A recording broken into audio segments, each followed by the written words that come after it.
السلام علیکم ورحمۃ اللہ وبرکاتہ۔ تو اپنی خفیہ بیاض سے میں ایک اور عمل آپ کی خدمت میں لے آیا ہوں۔ تو یہ عمل جو ہے وہ تاریخ آپ دیکھ سکتے ہیں 16/8/2000 سن 2000 کو بیاض سے درج کیا گیا تھا۔ اور یہ جو عمل ہے یہ بہت ہی خفیہ ترین عملیات میں سے ہے، اور عمل اس طرح سے ہے، میری کافی بوسیدہ ہو چکی ہے یہ ڈائری، تو میں بھی رسک نہیں لے سکتا اس کو ہٹانے کرنے کا۔ اس کے جو ورک ہے کافی نازک ہو چکے ہیں اس کے پیج، تو بس آپ اس کو اچھے سے دیکھیں۔ عمل اس طرح سے ہے: سبحان اللہ ملک القدوس صلی علی محمد وآلہ، استغفر اللہ، اللہم ادعوک الرحمن ان تسخر لی وتجلها واحضر والحاضر بقضاء حاجتی جمیع الامر، یا پھر جمیع الامر ہو بھی کہہ سکتے ہیں آپ، جمیع الامر ادعوک اللہ ان تسخر لی ملائکۃ المقربین اصحل ایائیل وہم قہیائیل وقفہم قیائیل وحتم قیائیل برحمتک یا اللہ برحمتک یا اللہ۔ انت میں ایک بار برحمتک استغیث یا اللہ اس میں آخر میں جوڑ دیں، تو یہ عمل آپ کا مکمل ہو گیا ہے۔ اور اس طرح سے آپ کو ایک دفعہ پڑھنا ہے، اور ایسے آپ کو 444 بار اس عمل کو پڑھنا ہے، ٹھیک ہے؟ اور 444 42 دن تک آپ اس عمل کو پڑھیں گے۔ پرہیز کچھ نہیں، وہی پرہیز ہے، میسٹربیشن یعنی اپراکتک میتھن، ہاتھ سے منی نکالنے سے بچنا ہے، ٹھیک ہے؟ اشلیل ویڈیو یعنی پورن وغیرہ نہیں دیکھنا، ننگی فلمیں نہیں دیکھنا، عورتوں کے بارے میں غلط خیالات نہیں کرنا ہے، اور بیڑی سگریٹ تمباکو چھوڑ دے زیادہ اچھا ہے۔ گوشت وغیرہ، پکے ہوئے گوشت کا کوئی پرہیز نہیں ہوتا ہے، جو دعائی عملیات ہوتے ہیں اس میں یہ چیزیں نہیں ہوتی، ٹھیک ہے؟ کچے لہسن پیاز نہ کھائیں، فرشتوں کو اس سے تکلیف ہوتی ہے۔ پاک صاف رہے، اپنا عمل کا کمرہ پاک صاف رکھیں، اور خوشبو جلا کر عمل کریں، اور عمل میں رو کر گڑ گڑا کر عمل کریں، نمازوں کی پابندی کریں، قضائیں ہو تو قضا ادا کرنے کی کوشش کریں۔ اس کے علاوہ ہو سکے تو 2 رکعت 4 رکعت 12 رکعت نماز، جتنا آپ نمازیں پڑھ کر اس عمل کو کریں اتنا آپ کے لیے اچھا ہوگا۔ تو عمل کے دوران کبھی کبھی اشکال وغیرہ نظر آتی ہے تو ڈرنے گھبرانے کی ضرورت نہیں۔ آپ چاہے تو ڈر رہے ہو، گھبرا رہے ہو تو آیت الکرسی کا حصار لگا سکتے ہو، نہیں تو حصار بھی اس میں لگانے کی ضرورت نہیں ہے۔ عمل جو 40-42 دن کا ہے وہ پورا ہونے سے پہلے ہی انشاءاللہ تعالیٰ کام فتح پا جاتے ہیں۔ زیادہ تر لوگوں کے کام عمل کی تعداد یا دن کے پورے ہونے سے پہلے ہی فتح ہو جاتے ہیں۔ مجھ پر بھی مقدمہ ہو گیا تھا، میں نے بھی عمل پڑھا تھا، اور ایک ہی دن مجھے عمل کو یہ پڑھنا پڑا تھا، رات کے اندھیرے میں نے عمل کو پڑھا تھا، آبادی سے دور جا کر کے۔ مجھے ایک دن سے زیادہ اس کو پڑھنے کی نوبت نہیں آئی۔ عمل بسا اوقات ایک ہی دن میں اپنا اثر دکھا دیتا ہے زیادہ تر معاملات میں، ورنہ یہ 40 دن کا پورا کرے، پھر بھی اگر ضرورت نہ ہو تو 444 بار جاری رکھے تو زیادہ اچھا ہے، نہیں تو پھر 100 بار ڈیلی اس کو ورد میں رکھیں عمل کو۔ انشاءاللہ تعالیٰ بہت جلدی آپ کی ضرورت پوری ہوگی، کیسی ہی مشکلات ہو، کیسی ہی پریشانی ہو، پیسوں کی تنگی ہو، فراخی رزق کا مسئلہ ہو، کوئی بھی پرابلم ہو، لیکن ایک بات یاد رکھیے، آپ عملیات کرتے ہیں، دیکھیں عملیات تقدیر بدلنے کے لیے نہیں ہے، آپ کو دنیاوی کوشش بھی کرنی ہوگی۔ عملیات صرف مددگار کی حیثیت سے ہوتے ہیں۔ اگر دنیا میں آپ نے کوئی اچھا ہنر حاصل نہیں کر رکھا تو کوئی عمل آپ کی مدد نہیں کرے گا، اس لیے میں بار بار یہ کہتا ہوں عملیات کرو، اللہ سے دعائیں کرو، ہنر بھی دنیا کا حاصل کرو تاکہ آپ کامیاب ٹھہرو، ٹھیک ہے؟ ہندی میں نے لکھا ہوا ہے کیونکہ ہمارے یہاں تو ہندی چلتی ہے، تو اس کی اسناد میں نے ہندی میں، اسناد تو اس کی بہت ہے، اسناد پر تو اس کی 10 15 20 پیج بھرے ہوئے ہیں، لیکن یہاں میں اسناد کا جو پیج ہے وہ نہیں دکھا رہا ہوں۔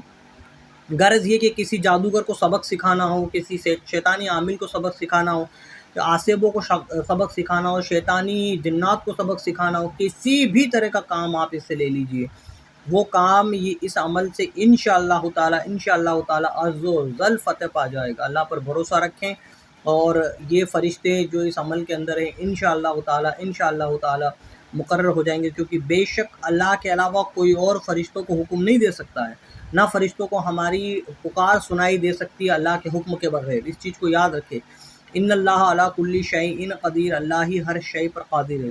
اسی لیے اللہ پر بھروسہ رکھے اور آخر میں دعائیں کرے کہ اے اللہ تو ہی ہر شے پر قادر ہے، تو ہی فرشتوں تک میری پکار پہنچا سکتا ہے، انہیں حکم دے سکتا ہے، میں ان پر قادر نہیں، تو ان پر قادر ہے، اے اللہ میری مدد کر دے۔ اور رو کر گڑ گڑا کر عمل پڑھے۔ یاد رکھیں عمل اپنا اثر تب دکھاتا ہے جب اللہ کی بارگاہ میں آپ گڑ گڑا کر دعائیں کرتے ہیں، کیونکہ گڑ گڑانے والے بندے پر اللہ کو رحم آتا ہے اور پھر عمل میں اثر دکھنا شروع ہوتا ہے۔ میں امید کرتا ہوں آپ عمل پڑھیں گے۔ عمل کی تعریف زبان نہیں کر سکتی، اتنا مجرب المجرب عمل ہے، اتنا مجرب المجرب عمل ہے، اور شیطانی عملیات کے چکر میں نہ پڑے بھائی۔ کچھ نہیں ہوتا، آج تک میری اپنی زندگی کے تجربے ہیں، لاکھوں شیطانی عامل میں نے دیکھے ہیں، کچھ حاصل نہیں ہوتا چاہے وہ شیطانی عملیات کتنے ہی پڑھ لے۔ اگر وہ شیطانی عملیات سے ان کو کچھ حاصل ہوتا تو وہ اپنی عملیات کی دکانداری کھول کر کیوں بیٹھے ہوئے؟ بے شک دنیاوی پروسیس سے ہی ہر آدمی کی مدد ہوتی، کوئی ایسا نہیں ہوتا کہ کوئی روحانی طاقت قابو میں کر لے اور دنیا جہان کی دولت آپ کو لا کر دے دے۔ ایسا ہوتا تو سارے لوگ عملیات کے پیچھے بھاگتے۔ صحیح معلومات حاصل کرو گے، صحیح راہ کو اختیار کرو گے تو ضرور عملیات سے مدد ملے گی۔ اور یہ سوچ کر بیٹھے رہو گے کہ میں کوئی قابلیت حاصل نہ کروں، کچھ نہ کروں اور بس عملیات کے ذریعے یہ کر لوں وہ کر لوں، تو زندگی آپ کی نکل جائے گی، سوائے گناہ کے آپ کچھ اور نہیں کماؤ گے، کبھی کوئی کامیابی نہیں ملے گی۔ ابلیس کے لیے اللہ قرآن میں کہتا ہے کہ اور ابلیس کو ہم نے کسی پر حاکم نہیں بنایا۔ جب ابلیس کو حاکم ہی نہیں بنا پایا تو وہ کیا آپ کی مدد کرے گا؟ اس کی بھی لمیٹیشن ہے، فرشتہ اگر اس کو بھی روک دیں گے کہ تو یہ نہیں کر سکتا، اگر ابلیس کو ان لمیٹڈ ایکسیس مل جائے گا تو پھر تو سب کو بہکا دے گا، وہ ڈیفینیٹ بہکا دے گا نا۔ آپ کے سامنے حاضری ہونا شروع ہو جائے، آپ کو دولت شہرت ہی دینا شروع کر دے تو پھر تو کچھ بچا ہی کیا۔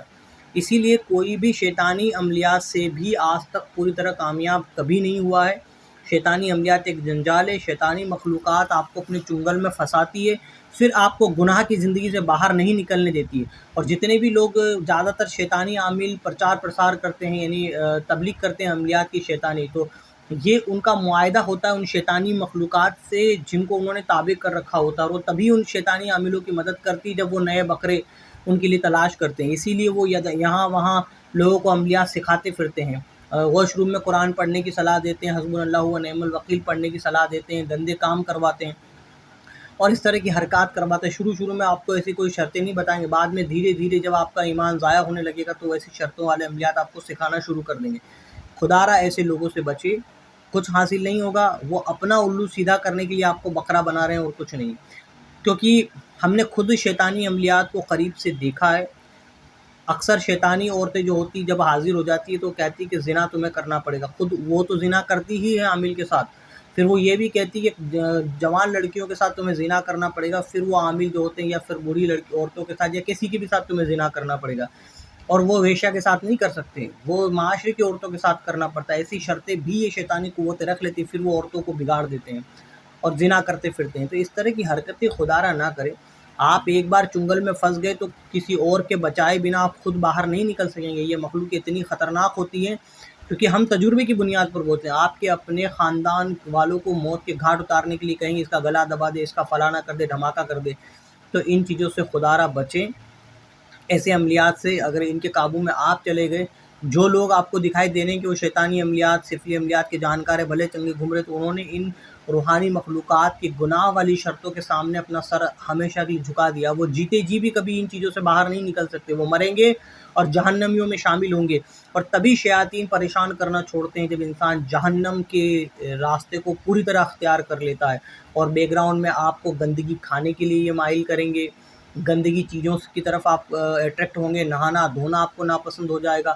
آپ باہر سے ان چیزوں کو جب تک دیکھ رہے ہیں سب کچھ ٹھیک ہے، شروع میں اچھا لگے گا، ایسے عملیات آپ کو کامیاب ہونے لگیں گے جن میں کوئی غلط شرطیں نہیں ہوگی۔ جب آپ گہرے گرت میں سما جاؤ گے، گھس جاؤ گے، پھر آپ کے سامنے وہ چیزیں کھل کر آئے گی، یہ گندا پن کھل کر آئے گا شیطانی عملیات کا، اور پھر آپ کے پاس باہر آنے کا راستہ نہیں رہے گا، آپ خود باہر نہیں آ سکتے ہو، اللہ ماشاء اللہ اگر اللہ نے آپ پر رحم کر دیا اور باہر نکال دیا تو ٹھیک ہے، ورنہ کسی اور کی ضرورت پڑی ہو، کسی اور کے پاس آپ جا بھی نہیں پاؤ گے۔ اسی لیے سمسیائیں، چاہے آپ شیطانی عمل کرو، چاہے نوری عمل کرو، روحانی عمل کرو، ٹائم سب میں لگتا ہے، وقت تسخیر کے لیے سب میں دینا پڑتا ہے، تو اتنا ہی وقت آپ نوری عملیات میں دو بھائی، اللہ کی طرف آنے میں دو، اللہ سے مانگنے میں دو نا۔ تمہارا رب بیٹھا ہوا ہے تمہاری ہر ضرورت کو پورا کرنے کے لیے، تو کیوں نہیں مانگتے ہو؟ اور جو تمہاری ضرورت اگر وہ پورا نہیں کر رہا ہے یا ڈیلے کر رہا ہے تو اس کے بدلے ثواب دے رہا ہے، تمہارے گناہ معاف کر رہا ہے، کہ شیطان تمہیں جو ٹائم تمہارا شیطانی عملیات میں بگڑ رہا ہے اور تم کو کامیابی نہیں ہو رہی، تو شیطان کا تمہارے گناہ معاف کر دے گا کیا؟ اللہ اگر تمہارا عمل 3 دن کا تھا اور 6 دن میں کامیاب ہوا تو جو 3 دن بیچ کے پیریڈ میں آپ نے اپنا ٹائم برباد کر کے عمل پڑھا ہے نا، تو اس پر بھی اللہ تم کو ثواب دے گا دعائیں عملیات کے بلبوتے پر، اور تمہارے گناہ معاف کرے گا۔ تو ایسے رب کی طرف کیوں نہیں لوٹتے ہو کہ اگر تمہاری ضرورت پوری نہیں ہوتی تو تمہارے گناہوں کو معاف کرتا ہے، اور تمہیں بے شمار ثواب دیتا ہے، تمہاری آخرت بھی بن جائے گی اور دنیا بھی بن جاتی ہے۔ تو ایسے عملیات کی طرف لوٹو میرے بھائی بہنوں، جس سے تمہاری آخرت بھی بن جائے اور دنیا بھی بن جائے۔ اور ایسا کوئی مشکل معاملہ نہیں، اللہ نے آپ کو رزق دینا اپنی ذمہ داری پر لیا تو رزق ضرور دے گا، اسی لیے تھوڑا ایڈجسٹ کریے اور اللہ کی طرف لوٹے۔ شیطان تو پریشان کرے گا شروع میں، آپ کو للے چھپے دے گا کہ اللہ تیری کوئی ضرورت پوری نہیں کر رہا، وہ اللہ کے پاس جا کر ریکویسٹ کرے گا تیرے بندے کا امتحان لینے دے، وہ آپ کا معاملہ ڈیلے کروائے گا، لیکن صبر سے اڑے رہو گے۔ اس لیے تو قرآن میں اللہ نے کہا صبر سے کام لو، صبر سے کام لوگے تو پھر آخر کار اللہ ابلیس کو بولے گا اب بس مجھے اپنے بندے کا امتحان نہیں لینا، ہٹ جائے یہاں سے راستے سے، اور پھر آپ کی ضرورت پوری ہونا شروع ہو جائے گی، اور پھر آپ کو پلٹ کر کبھی دیکھنے کی انشاءاللہ ضرورت نہیں پڑے گی۔ بس اسی کے ساتھ میں اپنی بات کو ورام دیتا ہوں، انشاءاللہ تعالی آپ میری اس بات پر عمل کریں گے۔ خدا حافظ۔